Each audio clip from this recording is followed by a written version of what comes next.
Assalamualaikum warahmatullahi wabarakatuh.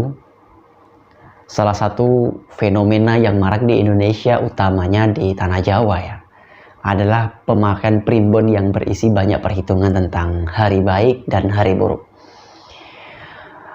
Banyak masyarakat yang hingga kini menyelenggarakan pernikahan ataupun mulai dari menanam komoditas pangan, membangun rumah, dan hajatan ya lain-lain lah, tergantung pada perhitungan primbon. Jadi bila hasilnya ini baik, ya maka hajatannya dilanjutkan. Namun bila hasilnya ini buruk, ya mungkin dicarikan hari lain. Ya nggak mungkin, pasti dicarikan hari lain gitu. Nah, jika kronologinya demikian, oh ya, bahkan ada yang soal perhitungan jodoh ya, misal dihitung dari hari lahirnya si A dengan si B. Kalau istilah di Jawa itu weton, jadi istilah hari A si B lahirnya pada hari apa, Rabu Wage atau Rabu apa gitu, jadi dicocokkan. Nah, kalau hasilnya tidak cocok ya berujung kandas dan sebagainya lah. Jadi meyakini primbon Jawa yang demikian ini, kalau kita lihat dari kacamata tauhid, apakah ada konsekuensinya tentang kesyirikan atau bagaimana? Simak terus videonya.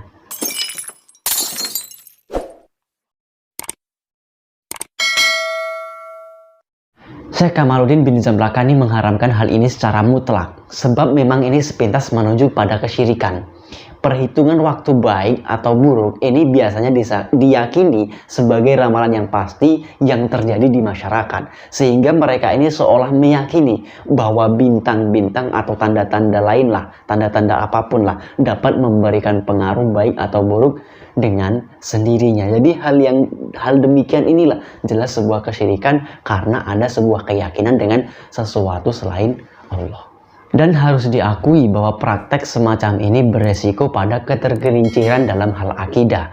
Para ahli nujum yang biasanya merumuskan perhitungan seperti ini banyak yang tidak paham soal akidah, sehingga para ulama senantiasa memperingatkan agar tidak mendatangi atau mempercayai mereka. Syekh Taqiyuddin Al-Hisni ini menjelaskan bahwa para ahli nujum dalam kebiasaan yang ada di masyarakat, seperti orang-orang yang mengundi nasib dengan kerikil, adalah orang-orang fasik. Sebagian mereka ada yang akidahnya buruk, dia yang demikian adalah zindik dan kafir. Dan padahal telah sahih dari Nabi Muhammad SAW bahwa beliau ini bersabda, siapa yang mendatangi tukang ramal maka tidak diterima sholatnya selama 40 hari. Taqiyuddin Al-Hisni, Kifayatul Akhyar, halaman 138. Jadi dari nukilan tadi dapat dilihat bahwa Syekh Taqiyuddin Al-Hisni ini tidak memutlakan semua ahli nujum itu sebagai orang yang pasti salah. Namun beliau melihat secara realitanya gitu, realitanya yang ada di masyarakat, bahwa sebagian besar dari mereka adalah orang yang fasik, dan sebagian lagi bahkan ada yang akidahnya ini bermasalah. Jadi perlu sebuah ketelitian dan kecermatan untuk menjatuhkan vonis syirik atau lain sebagainya kepada masyarakat yang meyakini perhitungan yang semacam ini. Namun secara garis besar tindakan semacam ini itu perlu dijauhi lah, karena ya ditakutkan kalau kita mengetahui hal-hal demikian sehingga kita berubah keyakinan, sehingga yakin dengan hari-hari itu gitu.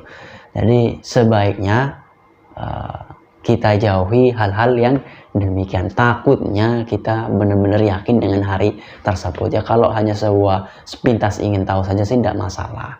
Jadi wallahu a'lam, saya hanya menyampaikan, adalah yang menentukan. Wassalamualaikum warahmatullahi wabarakatuh.